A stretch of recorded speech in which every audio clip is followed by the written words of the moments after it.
Wednesday at 6:30. It's online. We have Heaven and Hell every Thursday at 7 p.m. We do have Planetary Transition. It's every Sunday. It's either here, hybrid, right? It's a hybrid here at the center and online as well. Okay, so then our message for today, it's chapter 138 from Happy Life. Be a suitable friend, knowing how to act discreetly and uprightly toward those who have chosen your friendship. Discretion is a treasure seldom practiced in friendships on the earth. It is usually replaced by senselessness and superficiality. Everyone enjoys dignified and virtuous company, the kind that inspires trust and fosters well-being. Listen, watch, accompany, and converse with decorum, honoring the trust bestowed upon you. Okay, that's the message. I'm not going to comment. It's small, very small message, very wise about, friends, companies, respect.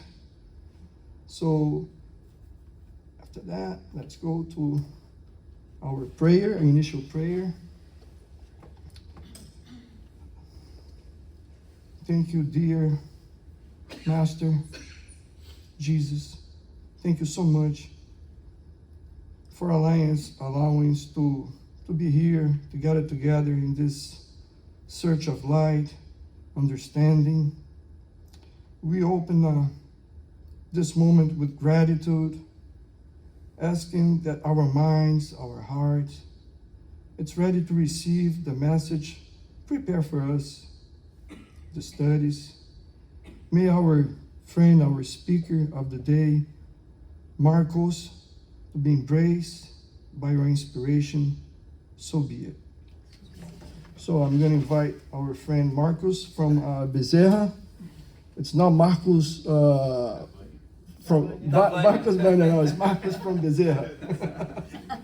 Okay, so. Okay. There you go. Yeah, thank you so much. Give me 1 second to switch to the presentation. Here it is. All right. So let's see if this is going to be stable here. I guess so. Because if I don't bring an artificial memory with me, I'm nobody. Yeah? I admire people like Marcelo Hollenberg, and some others that just come here in front and start talking and memorizes everything. I cannot memorize even my last name, so I do need help. So the idea today is to talk about chapter 13 of the Gospel according to Spiritism, which is entitled, "Do not let your left hand know what your right hand is doing," right? And we will go in a little more detail on the things that we see in that chapter, and also some homework at the end that we will share, and we'll all walk out of here with some to do, right? Some things to work on ourselves. I would like to start by talking about the work of the apostles in general. After Jesus was crucified, after his apparitions, he pretty much handed over to the disciples and said, now you're no longer disciples, you are now apostles, right? You're going to go out there and you're going to do what I was doing, and I'm going to help you on that journey. And there is one apparition to one apostle in specific that I would like us to focus a bit for a moment, right? So here's this guy persecuting Christians. He is in his way to Damascus, right? And he has jurisdiction in Damascus because he's a Roman citizen, right? And he's there to do more damage to the Christians. And this apparition specifically was to him, was guided to him, right?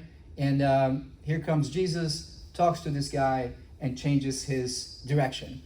Any idea who am I talking about? Yeah, I guess we all know that we're talking about Paul, right?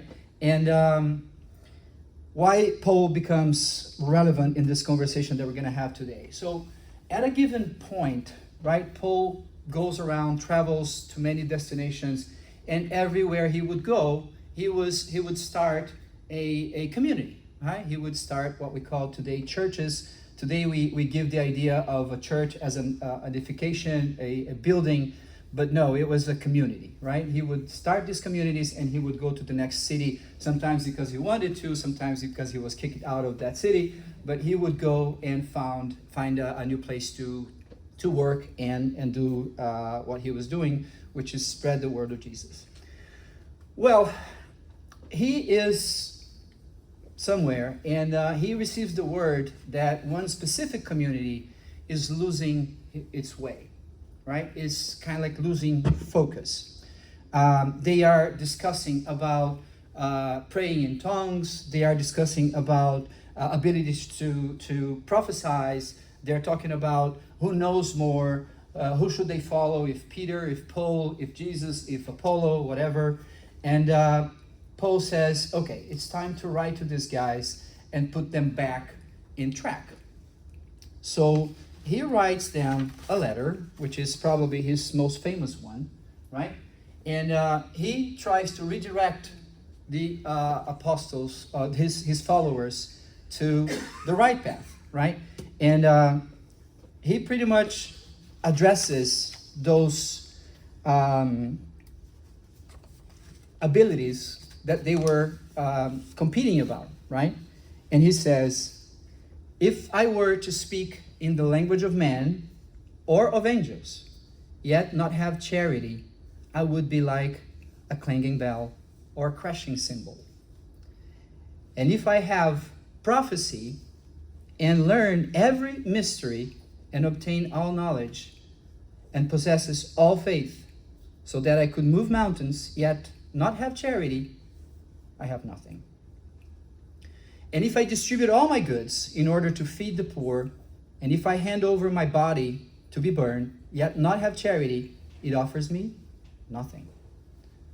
Charity is patient, is kind, does not envy, does not act wrongly, is not inflated, is not ambitious, does not seek for itself, is not provoked to anger, devises no evil, does not rejoice over iniquity, but rejoices in truth.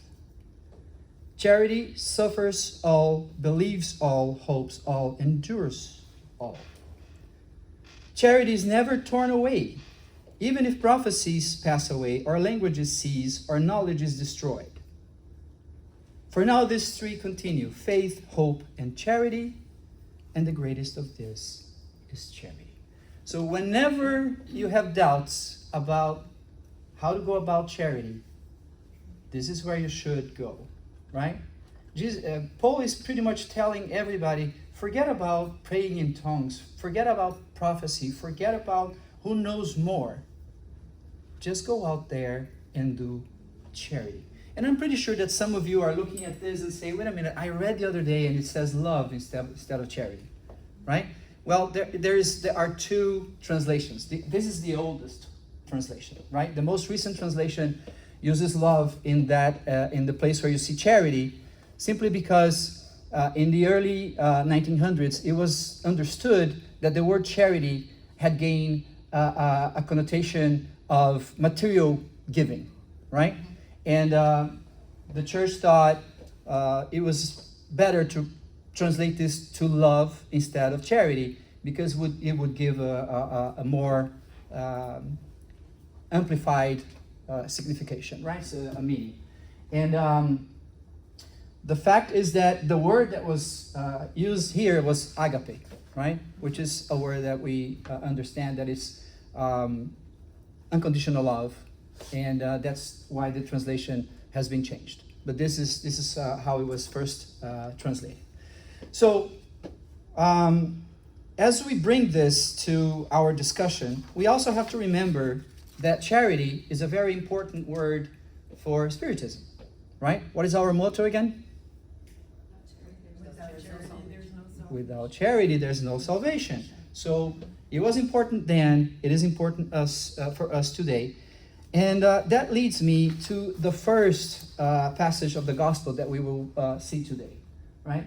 Which is, and please move. It is not moving because I turned it off. Okay, so let's go by hand. So at the Sermon on the Mount, Jesus gave us very clear instructions on how to do charity the best way. And in this passage, he says, be careful not to do your good works before men in order to be seen by them. Otherwise, you will not receive recompense from your Father in heaven. So when I do charity, but I want to be seen doing charity, and I take a selfie and put on Instagram, right? I'm getting my recognition already. Then he follows and says, whenever you give alms, do not sound the trumpet, like the hypocrites do. And of course, he pinches the synagogues, right? The Pharisees, in order to be praised by man. Verily, I say to you that they have already received the reward. And he finishes by saying, whenever you give alms, do not let your left hand know what your right hand is doing. So your alms will be in secret, and your Father, who sees in secret what has happened, will reward you. So Jesus is being very clear here, right? With the honesty that we have to have, the congruency that we have to have when we do the things that we do that we call charity. Yeah, it's really not working anymore. Okay. So he finishes the Sermon on the Mount. He walks down, right? He's going down the hill. And the first thing he sees is a leper. And this leper calls his attention, right? And worships him and say, if you will heal me. Then Jesus reached out to him, touches him. Was it common in that time to touch a leper? I don't think so, right? This is how strong, how purposeful his faith, his powers were, so that he would not be afraid of touching a leper, right? And he says, I will it. Be healed. So in that same instant, the leprosy was healed, and then he said, aligned to what he just had said in the top of the mountain, right? Do not tell anybody. Just go and present yourself to the priest and offer the gift prescribed by Moses, so that it may serve as a testimony to them. Now, gift prescribed by Moses. What is that? Interesting, right? So Jesus knew the scriptures profoundly, and he knew that him healing that guy was not enough. He would still have to go and present himself to the priests, so the priests could say, yep, I see that you're healed. Good. Now you have to go and offer 2 birds, one sacrificed and one alive. He would release this bird as a symbolization of purification and freedom. And he would have to wash himself, wash his clothes, shave, and present himself clean, right? And he would have to do some sacrifices a few days later. So it's all a Jewish ritual that would mean that that guy is completely healed, but is also able to present himself into society. He's able to go back to his social living, right? He doesn't have to be excluded anymore as he was. So Jesus, knowing that, tell him, don't tell anybody, but go and do what you got to do. So let's see what Allan Kardec tells us about these two passages that we just went through. And apologies, I'm a little bit confused here on turning the pages because of the space, but I'll find a way. So the first thing that Kardec calls our attentions to, right, is that doing good without ostentation holds merit, right? Hiding the hand that gives is even more meritorious. It is incontestable sign of great moral. Yeah? So when we do charity and we do it on a humble way and we don't tell the world that we did that charity, we are exercising moral elevation, according to Kardec.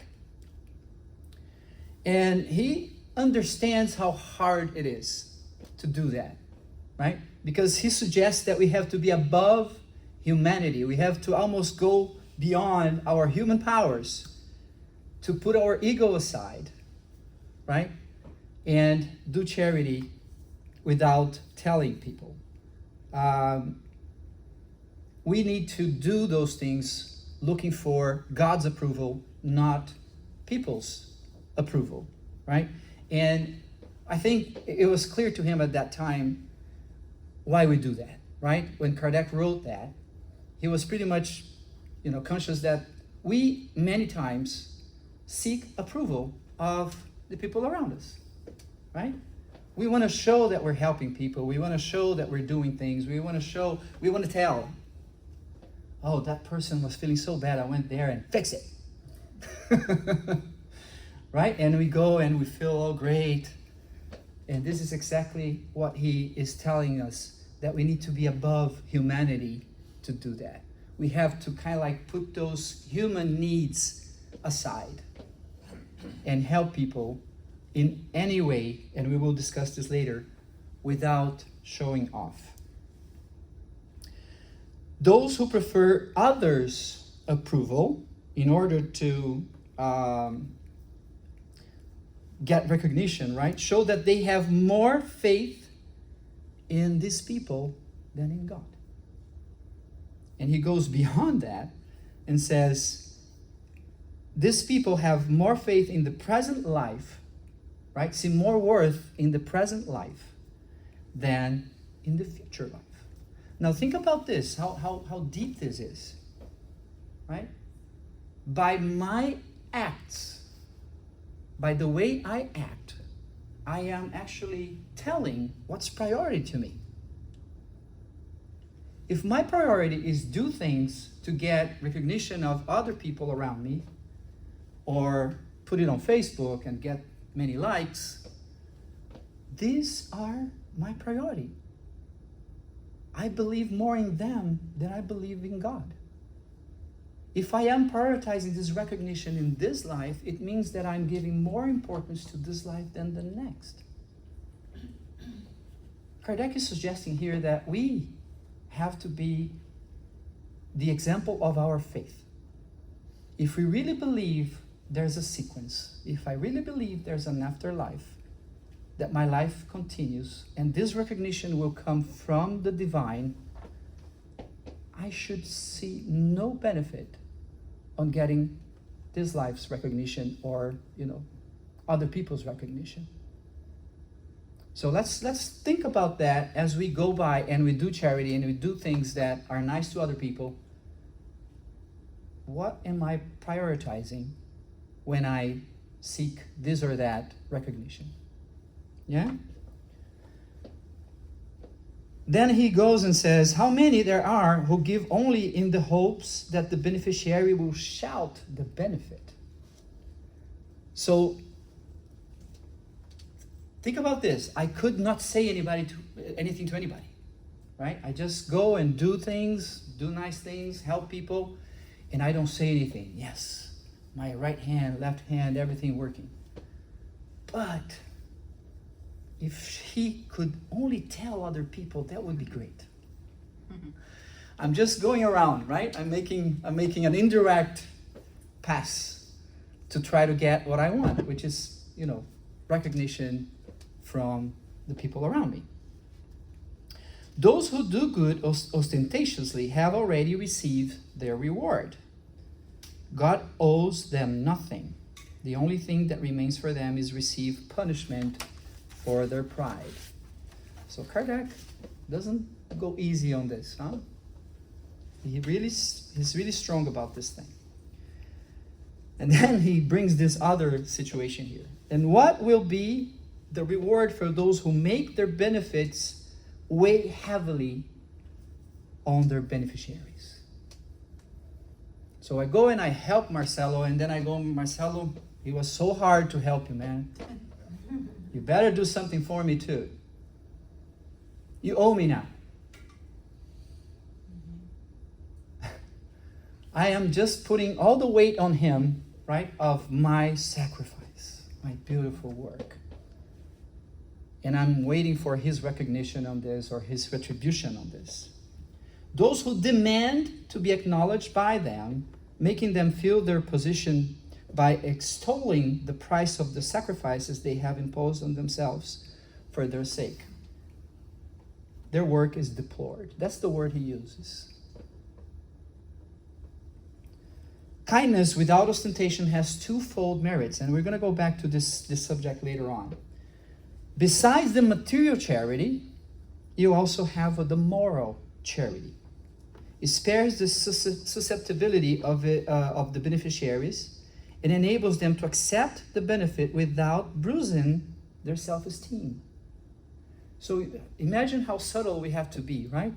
To sometimes help people so they don't even notice. That's the best, right? When we can help somebody and that person suddenly finds a new path, finds a new way, and he doesn't even give you credit because you did it in a very, smart way, that you don't become the center of the attention, right? He says that there's always pride and malice involved in humiliating another person. True charity is sensitive and finds kind and affable words that put beneficiaries at ease in the presence of their benefactors. This also reminds us of some words that Poe used, right? In those lines. In the way that we are kind, in the way that we don't seek recognition. And I thought it was valuable to bring this quick story that we find in this chapter, and it goes like this. Who is this woman of distinction, dressed in a simple but careful manner, accompanied by a girl also dressed modestly? She enters a squalid-looking house where she's obviously well known because she's greeted respectively at the door. Where is she going?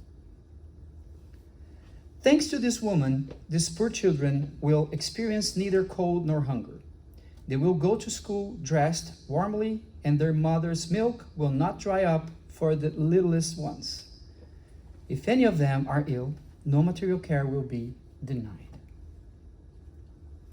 She asks them neither about their beliefs nor their opinions, for to her all people are brothers and sisters, all are children of God.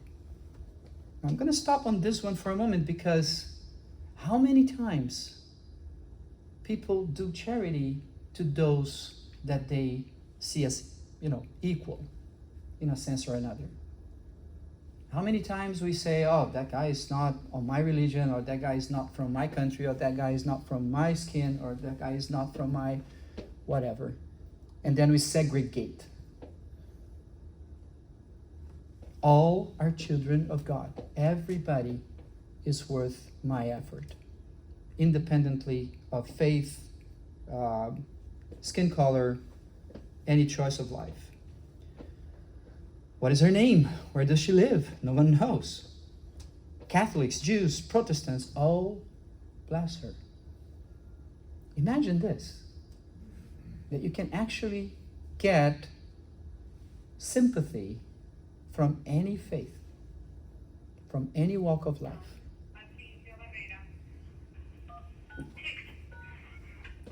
Why does she dress so simply?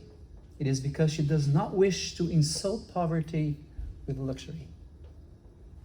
So next time we go to the streets to feed the homeless, let's take a look on how we're dressed, yeah? So we don't look ostentatious. Why does her young daughter accompany her? In order to learn how beneficence should be practiced. This truly Christian mother is educating her daughter in the virtues taught by Christ. I believe this is probably the only exception of not telling, right? Not showing what you're doing. When we take our kids with us, when we show them the example, right?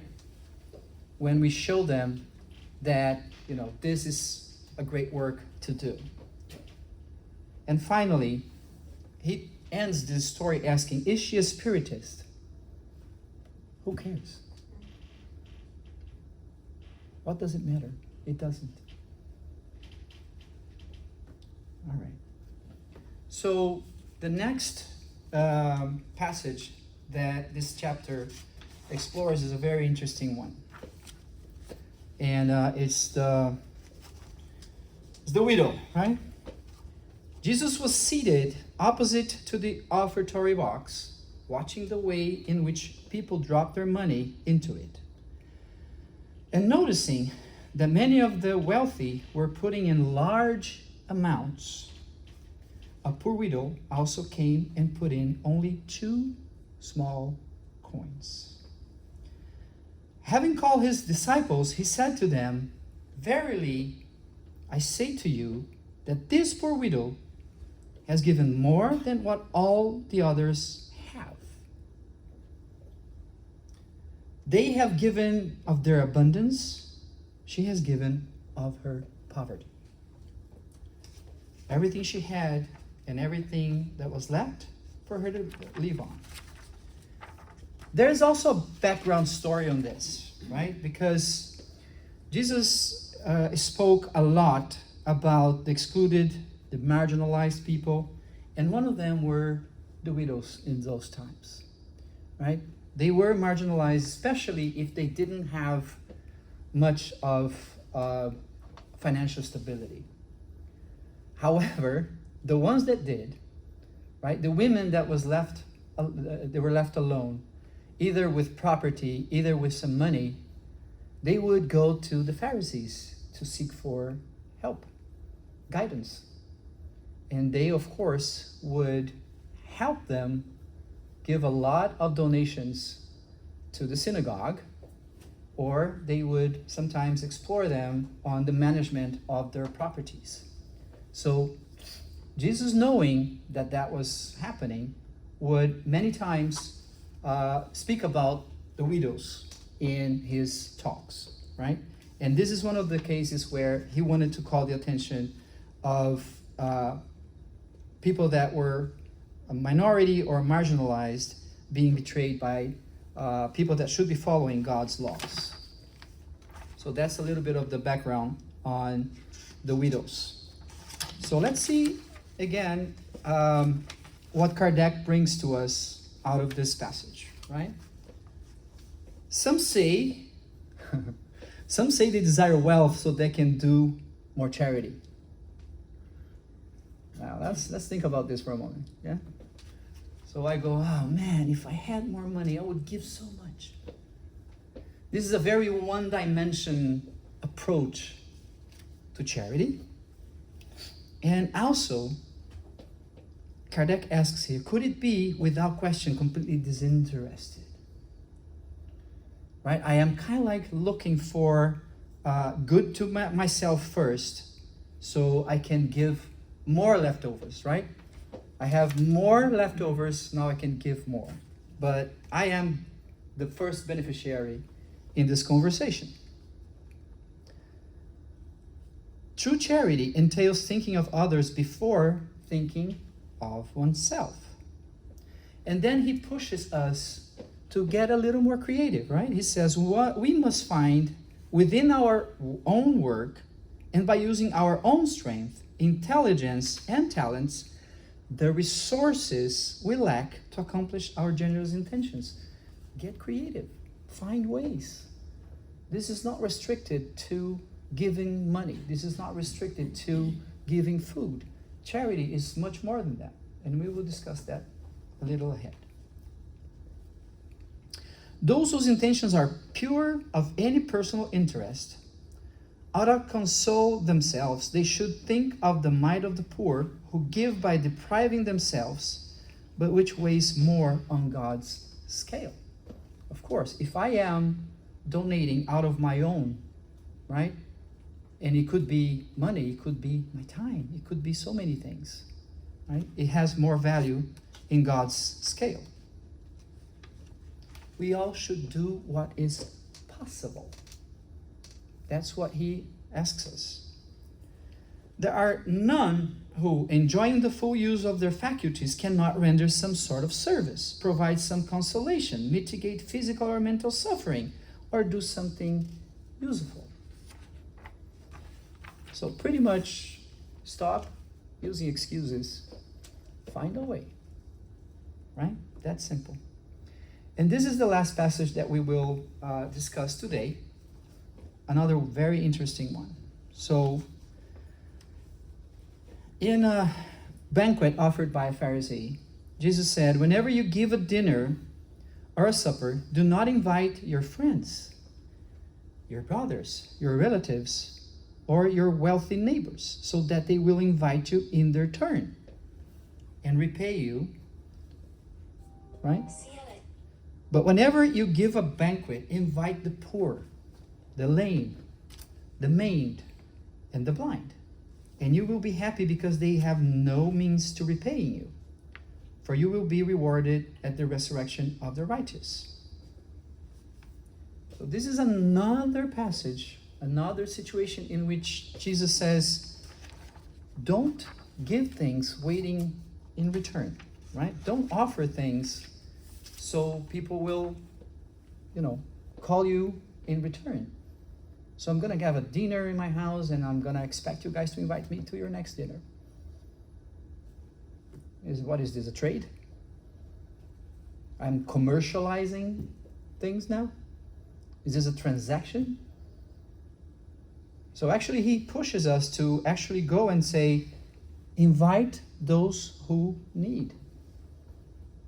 Because they will not invite you back to anything. And then you should rejoice. And Kardec also addresses this one. He says, Jesus is using a figure of speech. By banquets, one must understand participation in the abundance that one enjoys. Abundance. And abundance can be so many things. It doesn't need to be your financial situation. You could have abundant time. You could have abundant knowledge, abundant information. So why don't we share that too, free of charge, with those who need, without commercializing, without monetizing? Guys, we are in a society that everything needs to be monetized. Mediumship is monetized in this country, right? So we have to kind of break that line of thought and say, I don't need to commercialize everything at this all the time. The foundation of this thought is revealed in those words, you will be blessed because they have no means to repay you. This means that one should not do good with recompense in mind, but for the sole pleasure of doing it. Many persons invite to their tables only those who can do them the honor. Others, on the other hand, find satisfaction in inviting less fortunate relatives or friends. They practice Jesus' maximum if they do it out of a benevolence and without ostentation.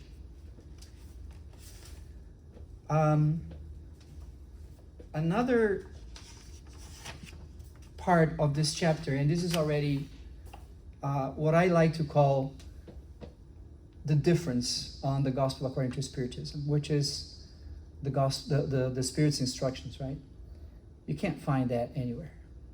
So that is something that I always say, pay attention to that part of each chapter, because relevant input is going to be given by the divine, right?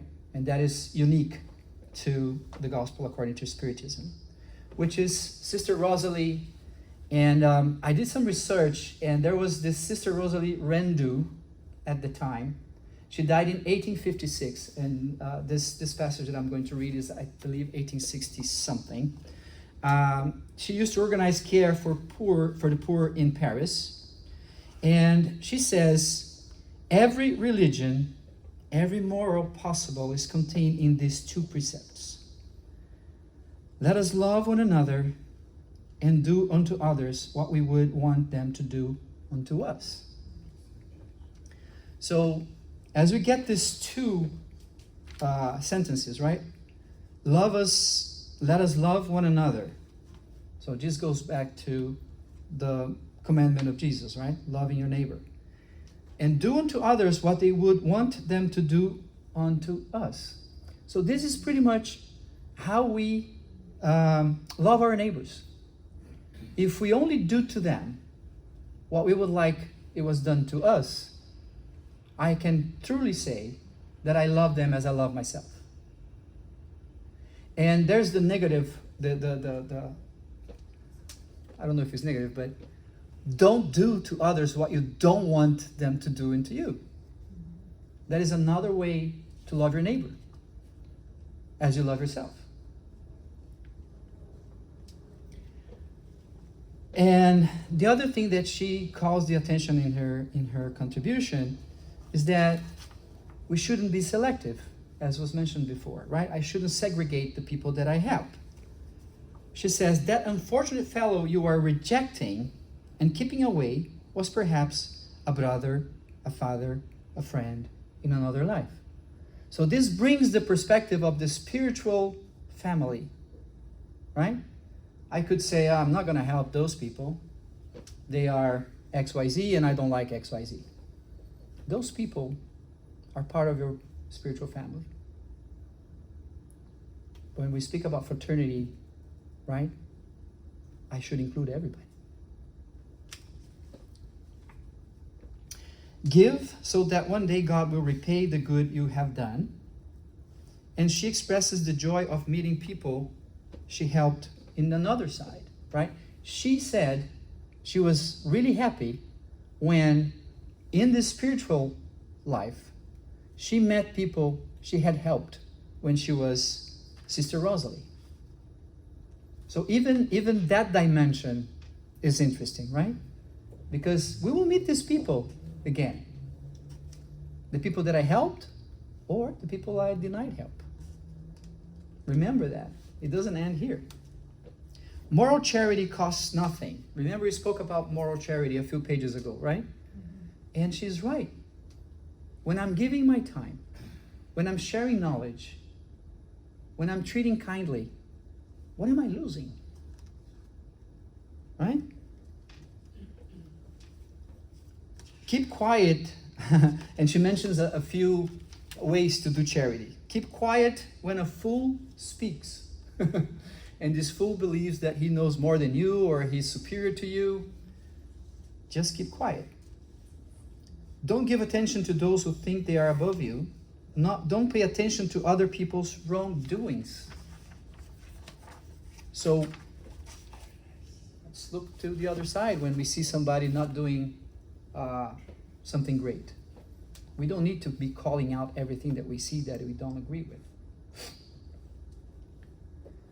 All right, so we spoke a lot about charity. We spoke a lot about different ways to do charity.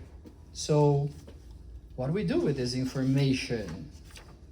So the first thing here is we need to put other dimensions in the word charity, right? We can do charity through thought, word, and deed. Charity through thought. Okay, have we heard about praying? That is also a way of doing charity. When we pray for somebody, many times, and most of us here probably are immigrants that left family back in your countries. We could have family spread in many different places. And sometimes we can't be with them. We can't help in a tangible way. But we can always pray for them, right? We can always send good vibrations. And this is also a way to do charity.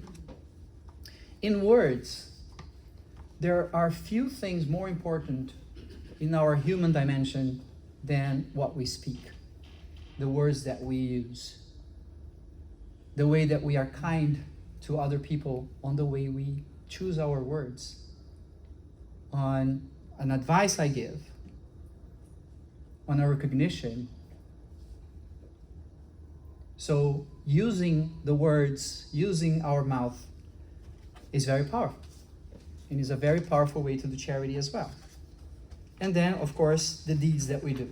So let's give a few examples, right? Of course, we spoke about direct giving, monetary donations. But when we talk about the time and skills, we're talking about volunteer work. That doesn't cost us anything. It's just a way of managing our time and managing a talent that we have. So one of the things that I do at Bezerra de Menezes is evangelize teenagers. I've been doing that for 3 or 4 years. That's the way I use my communication skills and the little I know about Spiritism to help them engage and plant a seed for the future. Is it costing me anything? Well, sometimes I lose an F1 Formula 1 race or a Premier League game, but I walk out of there super happy.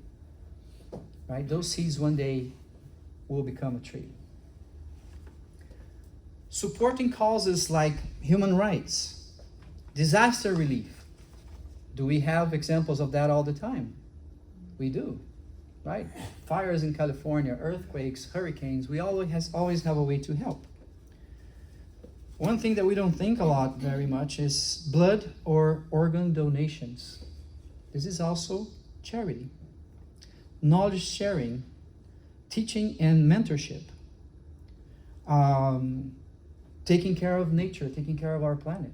That's another way to be charitable. Missionary work. I know people that actually go to Africa and help a community there.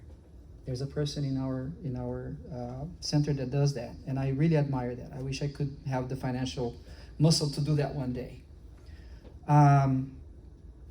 Corporate and workplace charity. This is something new, and that is so great. Some corporates are actually saying, I'm going to do something for my community.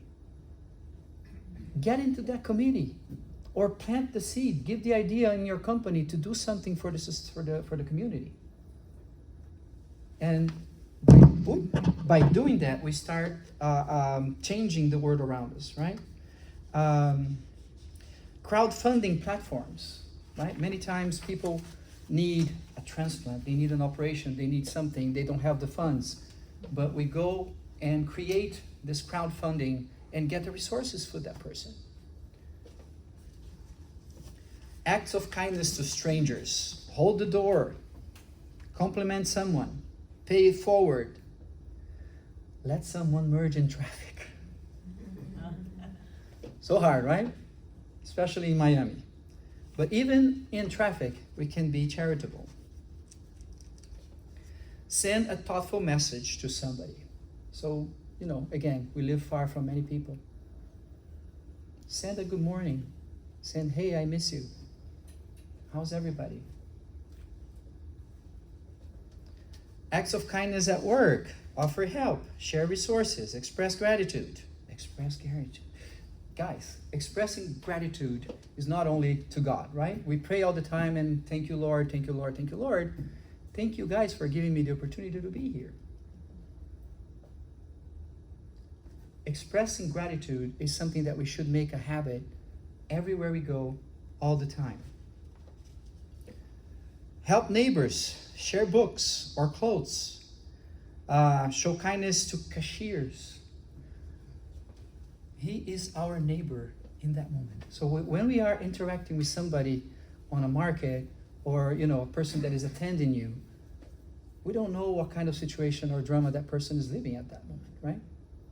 So treating that person kindly is also a way to be charitable. And this one is probably very new, but I challenge you to think about your cyber presence? How are you online? On your Instagram, your Facebook? What are you sharing? What are you throwing out there? So yeah, we want to be charitable, we want to be kind, we want to be spiritists all the time, but when I go online, I call stupid those people that vote for somebody else. How about that? How are we managing our presence in the cyberspace? Can we be charitable there too? Can we be patient? Can we turn the other side and I didn't see this post, I don't want to see what this person is writing, I don't need to respond to everything I see. So, I wanted to bring all these different dimensions because I want you guys to think about, after we finish here, how congruent, how aligned am I being with the concept of charity? Yeah, that's the invitation I made.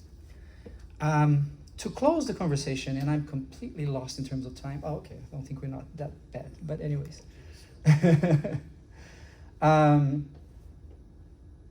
I picked this sentence by Jimmy Carter, and I made a small adulteration that I hope he doesn't mind.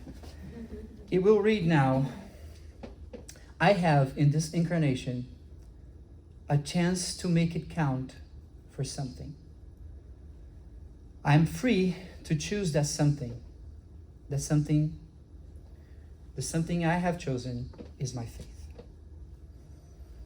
And my faith demands that I do whatever I can, whenever I can, wherever I can, for as long as I can, with whatever I have, to try to make a difference. I'm going to read this second part again, so it stays in our minds. Our faith demands that we do whatever we can, whenever we can, whatever we can, for as long as we can, with whatever we have, to try to make a difference. Okay? Very good. So this is what I had, and I know that we usually finish with an improvised prayer, but I ran into this prayer in a book that I read that I would like to share with you guys. Yeah? So this is going to be my final prayer, and I invite you guys to close your eyes if you want, and let these words go around your mind and your hearts.